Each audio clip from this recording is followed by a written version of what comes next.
बच्चों कैसे हैं आप सभी। मैं विपुल आप सभी का स्वागत करता हूं आज के इस वीडियो के अंदर। बच्चों कक्षा 10वीं का जो है हम जो सामाजिक विज्ञान का एक सेशन चल रहा है इसको आज से कंटिन्यू करने वाले हैं, क्योंकि सामाजिक विज्ञान जो है बहुत सारे बच्चों के लिए एक थोड़ा सा चैलेंजिंग हो जाता है, क्योंकि वो लोग उस कंसेप्ट को अच्छे से समझ नहीं पाते हैं, रट्टा मारने के चक्कर में पड़ते हैं और एग्ज़ाम में जो है 70 नंबर का क्वेश्चन आता है और वो बेचारे जो है वहाँ पे अच्छे से नहीं कर पाते हैं, क्योंकि वो समझ नहीं पाते बच्चों। ठीक है, तो चलिए आज हम स्टार्ट करते हैं और हम इसमें पढ़ेंगे भूगोल को। पहले हम भूगोल लेके चलेंगे और भूगोल में पढ़ने के साथ साथ जितने भी इंपॉर्टेंट चीज़ होंगे पहले चैप्टर से लेकर लास्ट तक जो है कंटिन्यू हम पढ़ना स्टार्ट करेंगे बच्चों। ठीक है, तो आज का हमारा जो टॉपिक है वो है संसाधन एवं विकास। तो बच्चों सभी लोग वीडियो को लाइक कर दीजिएगा, कमेंट करके ज़रूर बताइएगा कि आज का सेशन कैसा लगा है, अगर आपको ये वीडियो पसंद आएगी तो। ठीक है, और अगर आप चैनल पे नए हैं तो चैनल को यहाँ पे सब्सक्राइब कर दीजिएगा बच्चों। देखिए यहाँ पे सबसे पहले बात आती है बेटा संसाधन के ऊपर। याद रखिएगा ये संसाधन है क्या, समझना। बच्चे जो है रटना स्टार्ट कर देते हैं कि संसाधन क्या है और रट्टा मारते हैं कि ये संसाधन क्या है। पहले आपको समझना है कि संसाधन है क्या। एनसीईआरटी ने बहुत खूबसूरत एग्जाम्पल दिया है, बहुत ही खूबसूरत यहाँ पे डेफिनेशन दिया है संसाधन का। ज़रा ध्यान से समझिएगा। संसाधन बच्चों, हम कोई भी व्यक्ति जो है अपने संसाधन की आवश्यकता के अनुसार उपयोग करता है। हमें अगर किसी चीज़ की आवश्यकता नहीं होगी तब तक हम संसाधनों के पीछे नहीं जाते हैं। यानी सीधी सीधी कह सकते हैं कि आवश्यकता आविष्कार की जननी होती है बाबू। ठीक है ना, अब आवश्यकता जो है आविष्कार की जननी होती है। इस आधार पे हम बेटा यहाँ पे कह सकते हैं कि संसाधन के लिए प्रकृति में जो भी वस्तुएं उपस्थित हैं उन वस्तुओं से ही अपने उपयोग के संसाधन में हम उसको डेवलप करते हैं। क्या क्या चीज़ें होनी चाहिए बच्चों मैं यहाँ पे लिख रहा हूँ और उसी के आधार पे हम यहाँ पे एक अच्छा सा खूबसूरत सा डेफिनेशन बनाएंगे। सबसे पहले जो संसाधन जिसकी हमें आवश्यकता है वो पर्यावरण में उपस्थित होना चाहिए बच्चों। ठीक है ना, पर्यावरण में बच्चों पर्यावरण में उपस्थित होना चाहिए। पहला चीज़ याद रखेंगे। दूसरी चीज़ आपको ये याद रखना है, पर्यावरण में पहला चीज़ तो आपको उपस्थित होना चाहिए वो पदार्थ। अगर मान लीजिए वो पदार्थ पर्यावरण में है ही नहीं है तो फिर आप कहाँ से उसको संसाधन बनाएंगे। ठीक है ना। दूसरी चीज़, पर्यावरण में उपस्थित होने के साथ साथ हमें जो है उसकी आवश्यकता होनी चाहिए। ठीक है ना, आवश्यकता होनी चाहिए। तीसरी चीज़, अगर मान लीजिए हमें आवश्यकता है और वो पर्यावरण में उपलब्ध भी है और पर्यावरण में उपलब्ध है तो एक बात बताइए, आपको गाड़ी बनाना है। ठीक है, आपको एक गाड़ी बनाना है और गाड़ी बनाने के लिए जितने भी लौह पदार्थ वगैरह जो भी आपको चाहिए वो पर्यावरण में जो है खनिजों के रूप में उपस्थित है। अब उस पदार्थों को निकालेंगे आप, क्योंकि गाड़ी की आपको आवश्यकता है। अगर आप उन पदार्थों को निकालेंगे तो क्या वो गाड़ी के रूप में निकलेगा? क्या नहीं, आपको उसके लिए प्रौद्योगिकी चाहिए, टेक्नोलॉजी चाहिए बच्चों, तब जा कर के आप जो है उन खनिज पदार्थों को गाड़ी का रूप दे पाएंगे। यानी कि और क्या उपस्थित होना चाहिए? प्रौद्योगिकी बच्चों। ठीक है ना, प्रौद्योगिकी जिसको हम टेक्नोलॉजी भी कहते हैं। ठीक है बच्चों, प्रौद्योगिकी भी उपलब्ध होना चाहिए। चौथा चीज़ है प्रौद्योगिकी के साथ साथ जो है आर्थिक रूप से संभव भी होना चाहिए बच्चों। ठीक है ना, आर्थिक रूप से संभव भी होना चाहिए, और पांचवा जो है सांस्कृतिक रूप से मान्य होना चाहिए बच्चों। ठीक है ना, सांस्कृतिक रूप से मान्य हो। जरा ध्यान दीजिएगा इन सारी चीज़ों का मतलब क्या है और इन्हीं 5 टॉपिक को यूज़ करके हम एक प्यारा सा डेफिनेशन बना देंगे। देखिए यहाँ पे सबसे पहले हमें किसी भी चीज़ की आवश्यकता होती है जो कि पर्यावरण में उपस्थित होता है बच्चों। उसके लिए टेक्नोलॉजी हमारे पास होनी चाहिए, आर्थिक रूप से संभव होने चाहिए। जैसे कि मान लीजिए एक गरीब व्यक्ति के लिए कभी BMW संसाधन नहीं हो सकता है, एक गरीब व्यक्ति के लिए कभी फॉर्च्यूनर संसाधन नहीं हो सकता है, क्योंकि उसको फॉर्च्यूनर चाहिए भी तो वो क्या है, आर्थिक रूप से वो संभव ही नहीं है उसके पास कि वो फॉर्च्यूनर खरीद सकते या फिर वो रेंज रोवर खरीद सके। ये उसके लिए संसाधन नहीं हो सकते हैं बच्चों। ठीक है ना, क्योंकि वो क्या है, आर्थिक रूप से उसका संभव नहीं है। फिर सांस्कृतिक रूप से मान्य, अगर आप देखोगे तो विदेशों के अंदर जो है समुद्र के किनारे मतलब अलग अलग प्रकार के कपड़े पहन के लड़कियां रहती हैं। क्या हमारे समाज में उस संसाधन का यहाँ महत्व है क्या? हम बिकनी के नाम से भी जानते हैं उसको, लेकिन हमारे भारतीय समाज में जो है अगर हमारे यहाँ की लड़कियां अगर उस टाइप का कपड़ा पहन के निकल जाए समाज के अंदर तो क्या होगा, उस संसाधन को मान्य करेगा लोग? नहीं करेगा। ठीक है बच्चों, तो यहाँ पे कह सकते हैं कि सांस्कृतिक रूप से मान्य भी होना चाहिए संसाधन। ठीक है बच्चों, तो आप एक बेसिक रूप से जान सकते हैं कि संसाधन क्या होता है। तो आप कह सकते हैं कि जिसकी हमें आवश्यकता हो वो हमारे लिए संसाधन है। मनुष्य भी एक संसाधन है बाबू। ठीक है ना, आप घर में जो भी चीज़ें देखेंगे, आपके लिए पेन भी एक संसाधन है, आपके लिए कॉपी भी एक संसाधन है। क्यों संसाधन है? क्योंकि पेन लिखने के काम आता है, आपकी आवश्यकताओं की पूर्ति करता है, और हमारी आवश्यकताओं की पूर्ति करने के लिए जो भी वस्तु विद्यमान है इस प्रकृति के अंदर, वो सारे के सारे संसाधन हैं। हम भी संसाधन क्यों हैं? हम सरकार की आवश्यकताओं की पूर्ति करते हैं। आप अगर आईएएस बन जाएंगे, आप अगर पीसीएस बन जाएंगे, सरकार के लिए काम करेंगे, तो आप सरकार के लिए संसाधन है बच्चों, ठीक है ना। आप किसी कंपनी में काम कर रहे हैं तो कंपनी के लिए संसाधन है। याद रखिएगा, आप कहीं पढ़ा रहे हैं तो उस कोचिंग के लिए आप क्या है? एक संसाधन है। यानी कि हमारी आवश्यकताओं की पूर्ति करने वाले प्रत्येक व्यक्ति, वस्तु या कुछ भी है बच्चों, वे सारे के सारे क्या कहलाते हैं? संसाधन कहलाते हैं बाबू। याद रहेगा? तो याद रखिएगा कि हमारी आवश्यकताओं को पूर्ति करने के लिए जो भी वस्तुएं हैं वो सारी संसाधन। आपका साइकिल, आप कोचिंग जाते हो, आप बाज़ार जाते हो, आप मार्केट जाते हो, साइकिल, मोटरसाइकिल, वो क्या है? आपके लिए संसाधन है। पहले ये नहीं था, ये नहीं था तो हमें दूर दूर तक का सफ़र जो है पैदल ही तय करना पड़ता था। लेकिन आज इन संसाधनों के आ जाने की वजह से हमें आवश्यकता थी, क्योंकि अगर आप किसी को देखेंगे कि अगर आज मऊ जाना हो, अगर वो पैदल जाना चाहे बच्चों, तो पैदल जाने आने में जो है बहुत ज़्यादा मतलब समस्याएँ आ जाएंगी। लेकिन अगर उसी के पास जो है मोटरसाइकिल है, उसी के पास अगर कार है, तो आसानी से जा सकता है, क्योंकि वो कार या मोटरसाइकिल उसके लिए संसाधन है। ठीक है बच्चों, आप देखेंगे कि कुछ लोग जो है फॉर्च्यूनर से मऊ जाएंगे, या फिर कह सकते हैं कि आप कहीं भी अपने ज़िला से दूसरे ज़िला में जाना है आपको, तो कोई फॉर्च्यूनर से जाता है। अब डिपेंड ये करेगा कि उस व्यक्ति का जो है आर्थिक रूप से कैसा व्यक्ति है वो। अगर आर्थिक रूप से संभव है तो वो जो है अपने संसाधन को अलग प्रकार से देखेगा, और अगर आर्थिक रूप से संभव व्यक्ति नहीं तो वो अपने संसाधन को अलग रूप से देखेगा। हाँ, यही बात है कि वो अपने निजी चीज़ से नहीं जाएगा, तो वो किसी और कह सकते हैं कि सार्वजनिक चीज़ से जा सकता है, जैसे कि कोई ट्रेन से जा सकता है, बस से जा सकता है। तो आप देख सकते हैं यहाँ पे बहुत आराम से जो है बच्चों कुछ ऐसे वस्तु होते हैं जिनका हम सभी इस्तेमाल करते हैं बच्चों, ठीक है ना। चलिए, अब एनसीईआरटी कितना खूबसूरत यहाँ पे परिभाषा दे रहा है। कह रहा है कि संसाधन जो पर्यावरण में उपस्थित है और हमारी आवश्यकताओं की पूर्ति करते हैं। याद रखिएगा क्या कहना चाहता हूँ।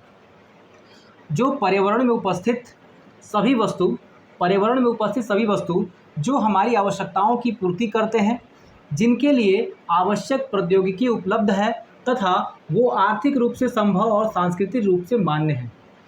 लिख के रखिएगा, ये थ्योरी मैंने जो बोला है सेम एनसीईआरटी की थ्योरी है, और केवल 5 चीज़ पे आप पूरा थ्योरी दे रहे हैं। ठीक है बच्चों, पर्यावरण, एक बार मैं फिर बोल रहा हूँ, आपको लिख के रखना है।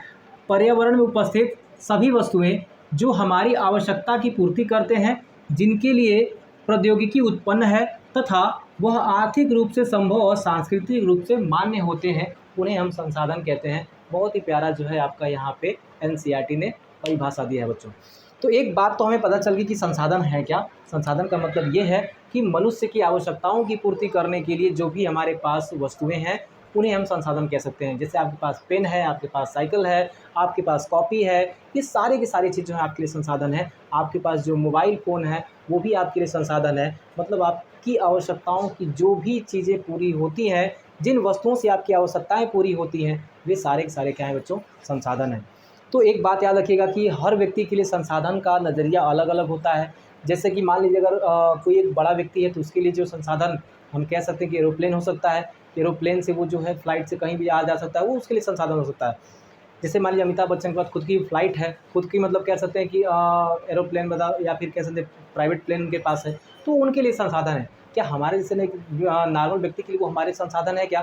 नहीं है। क्यों नहीं है? क्योंकि यहाँ पे वो आर्थिक रूप से संभव ही नहीं हमारे पास कि हम उस चार्टर्ड प्लेन में बैठ सकें बच्चों, ठीक है ना। इसलिए वो हमारे लिए संसाधन नहीं होगा। तो प्रत्येक व्यक्ति के पास जो है अपने संसाधन के अनुसार, अपने आर्थिक या फिर सांस्कृतिक या फिर कह सकते हैं प्रौद्योगिकी के अनुसार जो है संसाधन हो सकते हैं यहाँ पे, ठीक है बच्चों। तो चलिए, आपने यहाँ पे देखा कि संसाधन क्या है, हमने परिभाषा देख लिया। अब यहाँ पे आपको एक डायग्राम मिलेगा बच्चों। एक डायग्राम ये मिलेगा कि आपको इस प्रकार से एक त्रिभुज की आकृति बनाई हुई मिलेगी, और इसमें एक मानव लिखा होगा। जरा ध्यान दीजिएगा, ये है क्या? मानव। और ये ऊपर मिलेगा आपको प्रकृति, ठीक है बच्चों। प्रकृति के बाद यहाँ मिलेगा प्रौद्योगिकी, ठीक है बच्चों। प्रौद्योगिकी है ना, प्रौद्योगिकी और संस्थाएं, ठीक है बच्चों। प्रौद्योगिकी, प्रौद्योगिकी और क्या बेटा? संस्थाएं हैं यहाँ पे। संस्थाएं, ये आखिर है क्या? मनुष्य जो है अपनी आवश्यकता के लिए जो भी चीज़ प्रकृति से प्राप्त करता है, जो भी चीज़ प्रकृति से प्राप्त करता है बच्चों, उन सभी को जो है प्रौद्योगिकी के इस्तेमाल से किन्हीं संस्थाओं के द्वारा अपने उपयोग के लिए वो बना लेता है। जैसे कि आप एक बात समझिएगा, आपको अगर कार की ज़रूरत है, कार आपको चाहिए, तो आप कहाँ से कार लेके आते हो? क्या अपने घर पे सब लोग कार बनाते हैं क्या? ऐसा तो है नहीं। सभी लोग अपने घरे कारें बनाते होंगे, सभी लोग अपने घर पे फार्चूनर बनाते होंगे, नहीं। वो किसी एक संस्था के अंदर बनती है बच्चों, जहाँ पे क्या होता है, टेक्नोलॉजी उपस्थित होता है। कोई एक संस्था जो है वो प्रकृति से लोहा, इस्पात, जो भी चीज़ें चाहिए वो इकट्ठा करती है।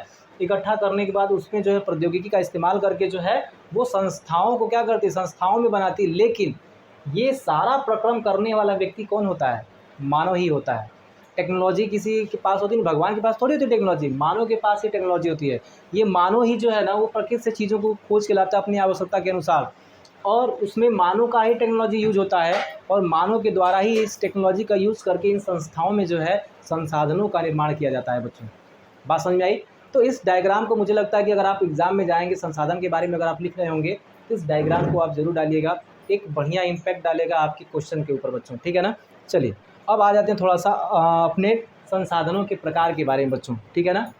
मैंने जो आपको लिखवाया है वो एक बार ज़रूर लिखिएगा, ठीक है बच्चों। एक बार पीछे वीडियो रोक करके आप लोग जो है उसको लिख सकते हैं, जो मैंने आपको इसका परिभाषा बताया बच्चों, ठीक है ना। चलिए यहाँ पे कह रहा है संसाधनों का प्रकार, आगे हम देखेंगे यहाँ बेटा क्या है, संसाधनों का प्रकार। चलिए इसको जो है मैं थोड़ा सा डिलीट मारता हूँ, आगे चलते हैं। संसाधनों का प्रकार देखते हैं, क्योंकि संसाधन की जो मैंने आपको यहाँ पे परिभाषा बताई है उसको याद करने का आपको जो है बहुत आसान तरीका बता दिया, क्योंकि उतना सारा याद होता नहीं है। आपको जो है बस लिख लेना है पर्यावरण, फिर से आवश्यकता, उसके बाद क्या लिखोगे, पर्यावरण आवश्यकता के बाद मैंने क्या लिखा था बेटा कि प्रौद्योगिकी, आर्थिक रूप से संभव, सांस्कृतिक रूप से मान्य। ये 5 चीज़ अगर आपको याद है, इससे आप एक खूबसूरत सा जो है परिभाषा बना सकते हैं, जिस तरह मैंने बना करके आपको दिखाया था बच्चों, ठीक है ना। चलिए यहाँ पे कह रहे हैं संसाधनों के प्रकार, ठीक है बच्चों। संसाधनों के प्रकार, अगर संसाधनों के प्रकार की बात करें, ज़रा ध्यान दीजिएगा, अगर बेटा हम यहाँ पे संसाधनों के प्रकार की बात करेंगे ना, तो यहाँ पे उत्पत्ति के आधार पे संसाधन, एक मतलब कि देखिए संसाधनों के जो प्रकार है ना वो अलग अलग से इसको डिफाइन किया गया है। जैसे कि उत्पत्ति के आधार पे अगर हम देखें, याद रखिएगा यहाँ पे संसाधनों के प्रकार में बेटा, अगर हम पहला जो है देखें उत्पत्ति के आधार पे, अगर उत्पत्ति के आधार पे अगर हम संसाधनों को देखेंगे तो 2 प्रकार के संसाधन हैं उत्पत्ति के आधार पे बेटा, ज़रा ध्यान दीजिएगा। उत्पत्ति के आधार पे कितने प्रकार के संसाधन हैं? 2 प्रकार के, जैव और अजैव, ठीक है बच्चों। जैव और क्या है बेटा, अजैव, ठीक है ना। जैव संसाधन या अजैव संसाधन, ठीक है बच्चों, अजैव संसाधन। अब देखिएगा ये जैव संसाधन अजैव संसाधन क्या है, मतलब संसाधनों के प्रकार में उत्पत्ति के आधार पर अगर हम प्रकार देखेंगे तो जैव संसाधन है और अजैव संसाधन है। जैव संसाधन में कौन कौन सा आ जाएगा? मनुष्य खुद ही एक जैव संसाधन है, जो जीवित है, जो सांस ले सकता है, जो हिल डुल सकता है। जैसे सजीव निर्जीव आपने पढ़ा ना जी, वही सजीव संसाधन, निर्जीव संसाधन, जैव संसाधन और अजैव संसाधन। तो अगर हम जो चीज़ें हिल सकती हैं, डुल सकती हैं, जो सांस ले सकती है, जो एक स्थान से दूसरे स्थान तक अपने आप जा सकती हैं बच्चों, उनको हम कह सकते हैं कि वो जैव संसाधन के अंतर्गत आते हैं। जैसे मनुष्य जो है खुद ही एक जैव संसाधन है। अगर मान लीजिए कोई यादव लड़का अगर पढ़ रहा है तो उसके लिए जो है भैंस, गाय, उसके लिए क्या है, उसके लिए संसाधन है, क्योंकि वो दूध देती है, उसकी आवश्यकताओं की पूर्ति करती है। तो कहीं ना कहीं ये क्या कहलाएंगे, जैव संसाधन के अंतर्गत आ जाएंगे बच्चों, ठीक है ना, जैव संसाधन।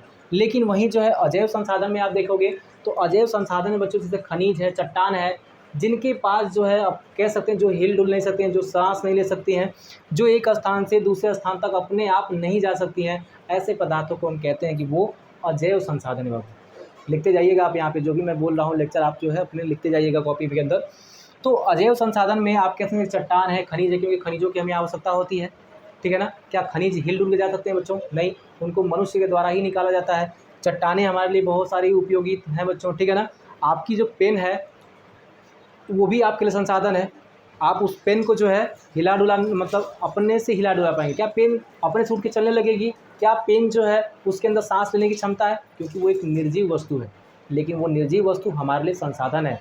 तो उत्पत्ति के आधार पर संसाधन आपने देखा कितने प्रकार का है, जैव संसाधन है और यहाँ पे अजैव संसाधन है।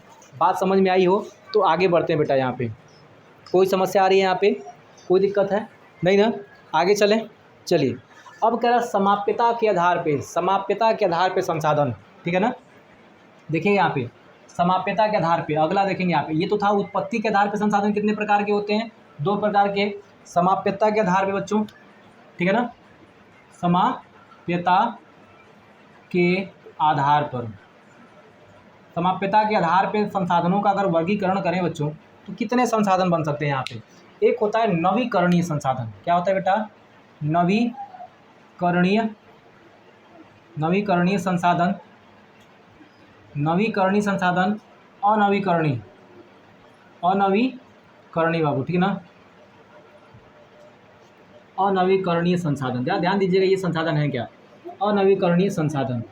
याद रखिएगा नवीकरणीय संसाधन और नवीकरणीय संसाधन में अंतर क्या है कि नवीकरणीय जो संसाधन है बाबू वो एक बार उपयोग करने के बाद रासायनिक, जैविक या यांत्रिक विधियों के द्वारा जो है वापस से उसकी प्राप्ति कर लेते हैं।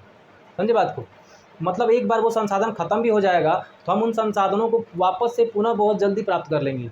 जैसे में ध्यान दीजिएगा, जैसे में आप उदाहरण में आप ले सकते हैं यहाँ पे, अगर आप उदाहरण लेंगे इसका, उदाहरण में आप कह सकते हैं कि जैसे में सौर ऊर्जा, ठीक है बाबू, मैं इसको ब्लैक से कर देता हूँ, ठीक है बाबू, सौर ऊर्जा, उदाहरण में आप क्या लेंगे बेटा, सौर ऊर्जा, पवन ऊर्जा, पवन ऊर्जा, जल, ये आदि क्या है बाबू, ये आदि जो है आप कह सकते हैं कि ये नवीकरणीय संसाधन है। पवन ऊर्जा का मतलब क्या है, आपने देखा होगा बेटा कि बहुत राजस्थान या गुजरात में जाएंगे तो बहुत बड़ा बड़ा वहाँ पे पंखी लगा होता है ऊंचाई पर, ठीक है बच्चों, कि वो हवाएं चलती हैं तो वो पंखियाँ क्या करती बेटा, रोटेट करती हैं, और पंखियाँ रोटेट करती हैं तो उनके द्वारा एक शाफ्ट नीचे लगाया जाता है बच्चों, और उस शाफ्ट के द्वारा जो है आप देखेंगे कि बहुत सारी चीज़ों को घुमाया जाता है। जैसे मान लीजिए पवन चक्की है, या फिर आप कह सकते हैं कि बिजली बनाने के लिए भी टरबाइन की प्लेट को घुमाने के लिए बच्चा क्या करते हैं, उस बड़ी बड़ी पंखियों का यूज करते हैं, आपने फिल्मों में भी देखा होगा, तो उसको हम कहते हैं पवन ऊर्जा, हवाओं के द्वारा जो ऊर्जा प्राप्त होती है, ठीक है बच्चों।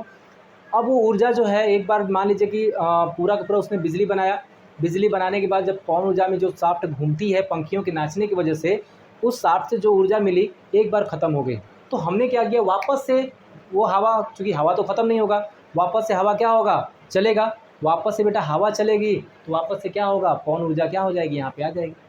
दूसरी चीज़ सौर ऊर्जा, आपने देखा होगा कि पुलिस स्टेशन वगैरह या फिर आपके घरों पे भी क्या होता है, सोलर प्लेटें लगाई जाती हैं बच्चों, और सोलर प्लेटें जो होती हैं वो सूर्य की किरणों को एब्जॉर्ब करती हैं, और हम इससे एक बैटरी जोड़ देते हैं और बैटरी को चार्ज कर लेते हैं, जिससे कि हम अपने आवश्यकता के अनुसार लाइट, पंखा ये सब चला लेते हैं।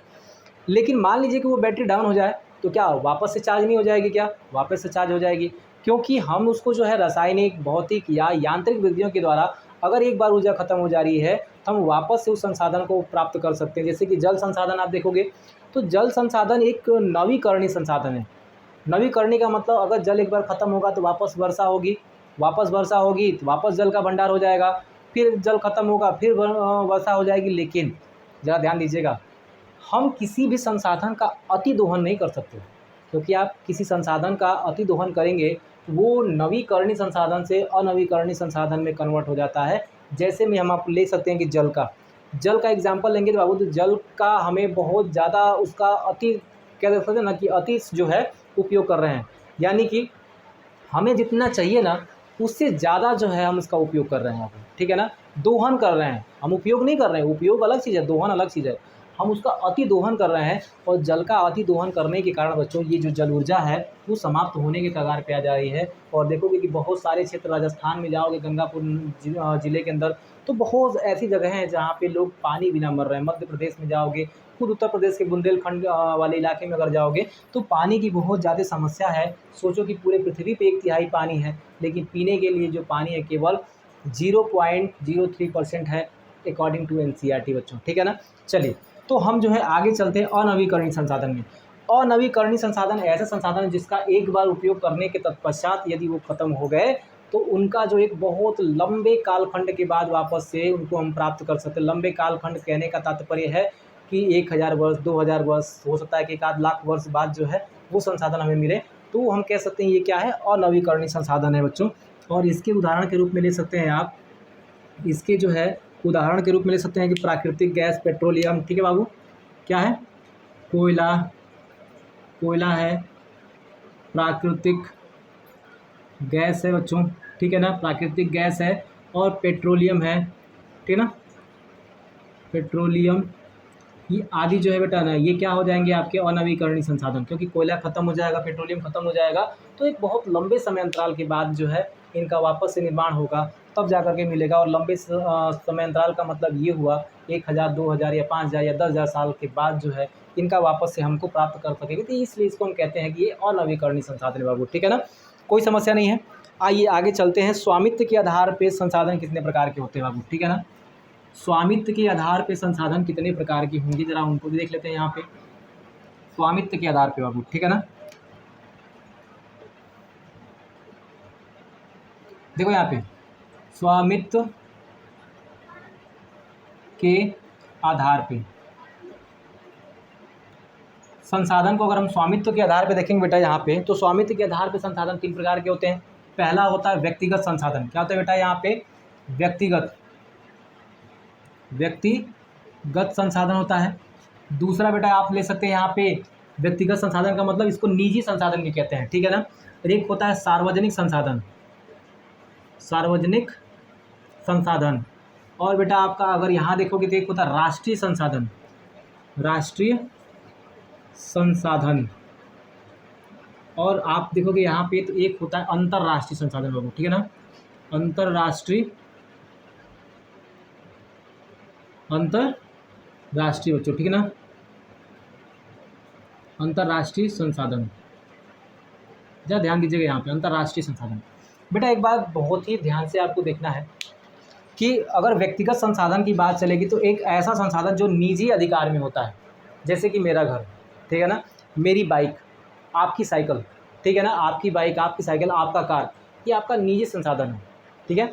इस पे आपके अलावा आप किसी और अपना अधिकार उस पर नहीं जमा सकता है बच्चों, ठीक है ना। ये आपका जो है संसाधन है, आपका कुआं है, आपकी खेत है, आपका तालाब है, तो आप कह सकते हैं वो मेरा तालाब है, वो निजी संसाधन है, तो उस पर जो है किसी व्यक्ति का हस्तक्षेप नहीं होगा। तो इस प्रकार के संसाधन को कहते हैं कि व्यक्तिगत संसाधन बाबू, ठीक है ना। अब आती है अगली बात, सार्वजनिक संसाधन क्या होता है। सार्वजनिक संसाधन का मतलब है कि इसका सभी लोग इस्तेमाल कर सकते हैं। जैसे कि हम एक बात बताएं, धर्मशाला है, जो सरकारी धर्मशाला, सरकारी ट्यूबवेल है, देखे होंगे आपके गांव में सरकारी ट्यूबवेल होता है, वो किसी एक व्यक्ति का निजी ट्यूबवेल नहीं होता है, सरकार के द्वारा बनाया हुआ ट्यूबवेल होता है, और उससे सभी लोगों के पानी लेने का अधिकार है। आप ये नहीं कह सकते कि सिर्फ मेरा अधिकार है, ठीक है ना, आप वहाँ पे सभी लोगों के अधिकार वहाँ पे होते हैं उस ट्यूबवेल के अंदर। जैसे कि हमारे पास सरकारी बस है, ट्रेन है, इन सब में किसी एक व्यक्ति का अधिकार नहीं होता है, बल्कि सभी व्यक्तियों का अधिकार होता है, सभी लोग वहाँ पे जा सकते हैं बच्चों, ठीक है ना। तो यहाँ पे देखेंगे वो हो गया सार्वजनिक संसाधन। अब आएगा राष्ट्रीय संसाधन। देखिए आप पूरे देश, पूरा जो देश है बच्चों, ये पूरा देश ही राष्ट्रीय संसाधन है। पूरे देश में उपस्थित खनिज, पूरे देश में उपस्थित पेट्रोलियम, पूरे देश में उपस्थित आपके खेत, आपके घर, ये सारे के सारे राष्ट्रीय संसाधन है बच्चों। अब आपके खेत से ही एक रेलवे लाइन हो के गुजरेगी, आप कुछ नहीं कर पाओगे, आप रोक ही नहीं पाओगे, क्योंकि आपका संसाधन भी वो राष्ट्रीय संसाधन है बाबू, ठीक है ना। आप देखोगे कि आपके खेत में रोड बना हुआ है, आपके खेत में ही जो है नहरें बनी हुई हैं, आपके खेत में ही रेलवे लाइन बिछी हुई है, आपके खेत में ही जो है सरकारी कार्य हो रहे हैं, या फिर देखेंगे जो सरकारी बिजली का पोल है, अगर आपके खेत में वो गाड़ रहा है तो आप मना नहीं कर पाओगे बाबू, ठीक है ना, क्योंकि वो राष्ट्रीय संसाधन के अंतर्गत आएंगे। तो हम कह सकते हैं पूरा जो देश है वो राष्ट्रीय संसाधन के अंतर्गत आता है। और एक बात और याद रखिएगा, पूरा देश के अलावा जो है 12 समुद्री मील, याद देखेंगे यहाँ पे, समुद्र से जो है बच्चों, समुद्र के तट से बच्चों लगभग 12 मील तक, जो यहाँ पे आपका नीचे समुद्र का जो तट मिलता है वो नीचे भारत के जो समुद्र का ये सब पूरा तट है बच्चों, ये तट का लगभग 12 मील, कितना मील बेटा, 12 मील, 12 मील जो है बेटो ना, 12 मील जो है ये आप याद रखेंगे। इस 12 मील तक जो है समुद्र के भीतर भी जो है बच्चों 12 मील तक जो है वो राष्ट्रीय संसाधन आते हैं। इस 12 मील को जो है हम लोग 22.2 किलोमीटर कहते हैं, 22.2 किलोमीटर के अंतर्गत रखते हैं। और समुद्र के भीतर भी जो है 22 किलोमीटर से अधिक जो है बच्चों राष्ट्रीय संसाधन है। वहाँ तक राष्ट्र जो है अपना कोई भी कार्य कर सकता है, उस पर अपना अधिकार जमा सकता है, राष्ट्रीय संसाधन है बच्चों। बात समझ में आई, कोई समस्या नहीं है। अब आते हैं अंतर्राष्ट्रीय संसाधन के ऊपर। तो अंतर्राष्ट्रीय संसाधन जो है बच्चा, वो एक ऐसा संसाधन है जिस पे किसी भी देश को वहाँ पे अपने कार्य करने का या अपने अधिकार को दावा करने का कोई मतलब कह सकते हैं कि मान्यता नहीं है। जैसे कि मान लीजिए कि अंतर्राष्ट्रीय संस्थाएं जो है कुछ ऐसे जगह हैं जहाँ पे आप अपना दावा नहीं कर सकते, आप अपना दावा नहीं कर सकते। दावा क्यों नहीं कर सकते? क्योंकि वो अंतर्राष्ट्रीय संस्थाओं के अंतर्गत आता है, इसलिए कहते हैं वो अंतर्राष्ट्रीय संसाधन है। जैसे कि मान लीजिए समुद्र में 200 नॉटिकल मील अगर आप अंदर जाते हैं, समुद्र के अंदर 200 नॉटिकल मील अगर अंदर जाएंगे तो वहाँ के बाद जितने भी संसाधन आएंगे बच्चों, वहाँ पे केवल और केवल किसी का अधिकार नहीं रहता है और केवल अंतर्राष्ट्रीय संस्थाओं का अधिकार रहेगा। आपको अगर वहाँ से गुजरना है, आपको वहाँ पे कुछ करना है, तो आपको जो है उन अंतर्राष्ट्रीय संस्थाओं से जो है मान्यता लेनी पड़ेगी कि भैया हम वहाँ पे कुछ खोज करना चाहते हैं, हम वहाँ पे ये कार्य करना चाहते हैं। तो समुद्र से कितना मील दूर? समुद्र से 12 मील दूर, तो आप जानते हैं मतलब कि 12 नॉटिकल मील या 12 मील या फिर 22.2 किलोमीटर की दूरी तक जो है राशि संसाधन होता है। यहाँ किसी से हमें परमिशन लेने की आवश्यकता नहीं है। लेकिन तट से लेकर के 200 नॉटिकल मील, मान लेता हूँ यहाँ से कितना है बेटा, 200 नॉटिकल मील, ठीक है बच्चों, 200 नॉटिकल मील तक अगर अंदर जाते हैं तो इसके बाद जो समुद्री एरिया है इस पर आपका कोई अधिकार नहीं है। अगर यहाँ अगर आपको कोई कार्य करना है तो आपको जो है पूछना पड़ेगा उन अंतर्राष्ट्रीय संस्थाओं से कि क्या हम ये चीज़ें कर सकते हैं क्या। जैसे कि आप जानते हैं कि हिंद महासागर में 200 नॉटिकल मील से जो दूरी पे हमें जो है मैग्नीज खनन करने का अधिकार मिला है। 200 मील दूर, यानी कि हम अंतर्राष्ट्रीय संस्थाओं से पूछ करके मैग्नीज का खनन करते हैं बाबू।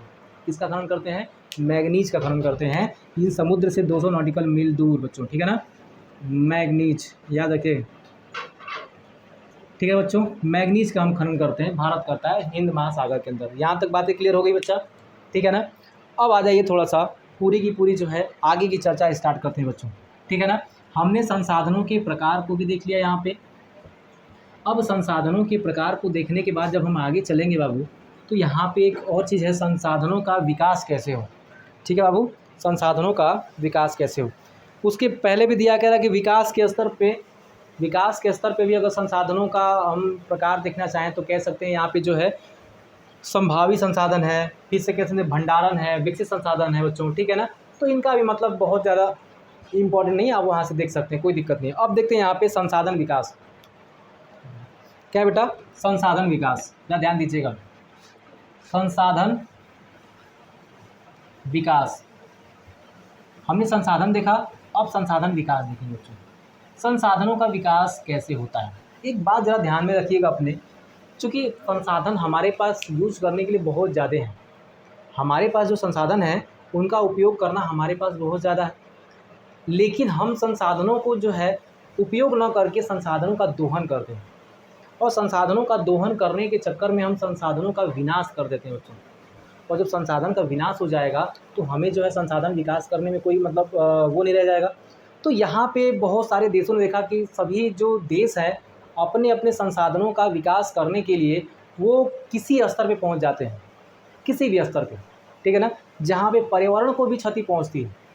संसाधनों का विकास करने के लिए, जैसे कि हमारे यहाँ जब अंग्रेज आए तो वे अपने संसाधन को विकसित करने के लिए रेलगाड़ियों को बनाने के लिए, चूँकि जब आज देखोगे रेलगाड़ी जिस पटरी पे दौड़ती है, पटरी के नीचे पत्थर का जो है पोल लगाया जाता है, उस समय जो है लकड़ी का स्लीपर लगाया जाता था, उस लोहे के नीचे जो है लकड़ी का स्लीपर लगता था, उसके ऊपर लोहे की पटरी बिछाई जाती थी।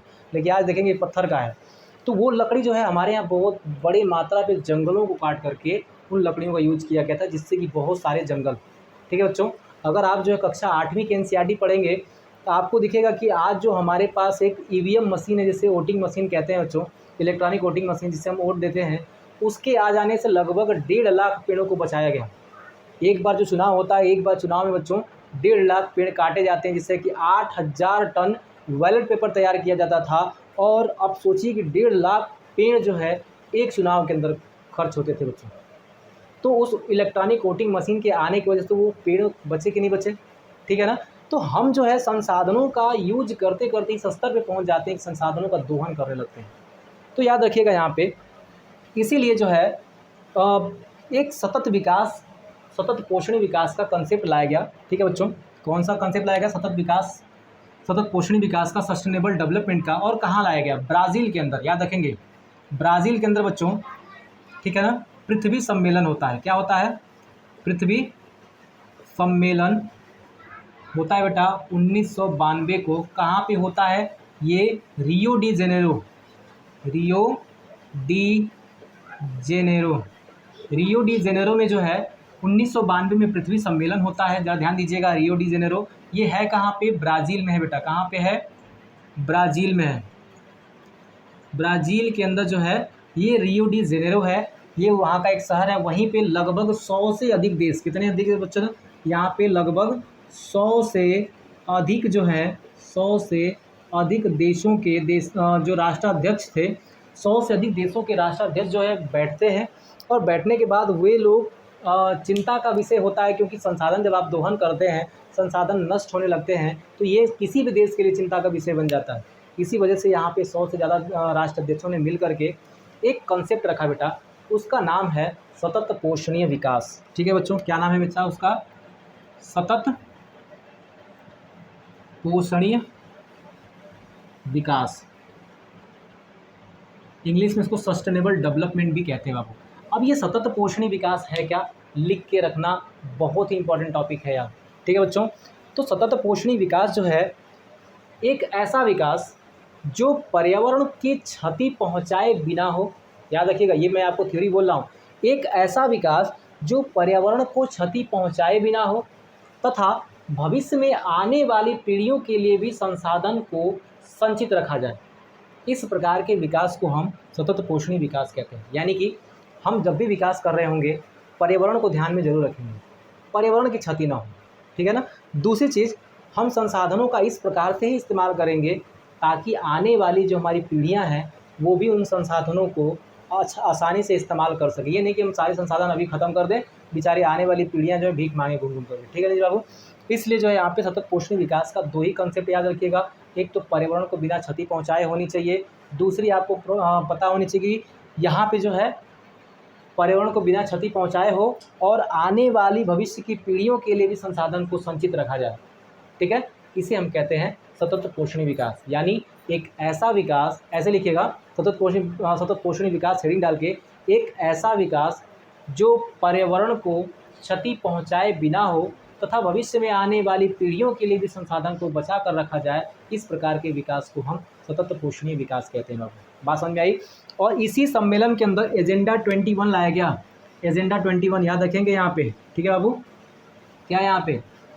एजेंडा 21।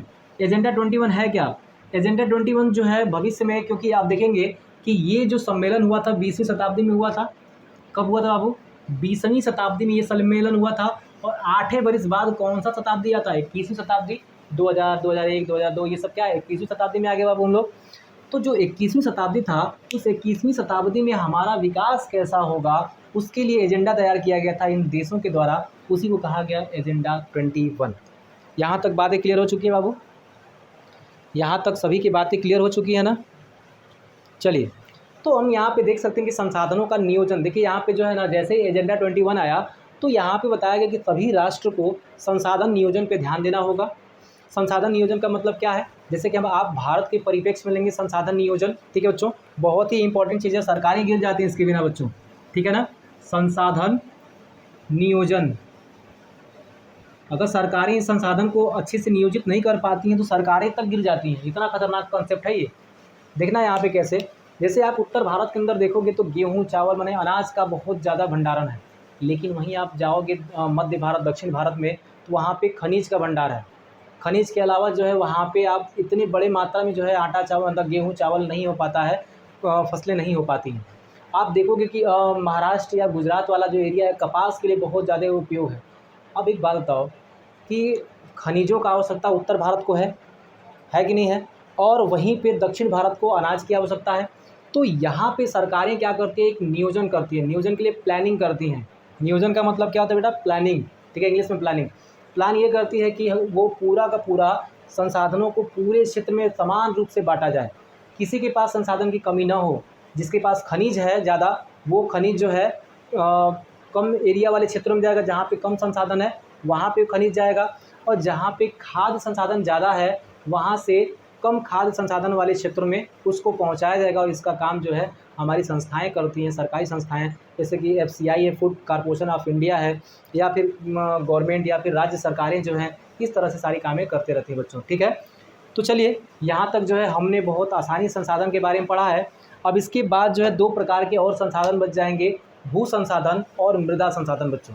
और इनके बारे में जो है हम अगले सेशन में पढ़ेंगे। और बच्चों जो है इस सेशन के अंदर जो जितना भी चीज़ हमने पढ़ा, अगर वीडियो आपको अच्छी लगी हो तो कमेंट करके ज़रूर बताइएगा। आगे जो है ऐसे ही हम रहते रहेंगे। ठीक है बच्चों, आज के लिए इतना ही। जय हिंद।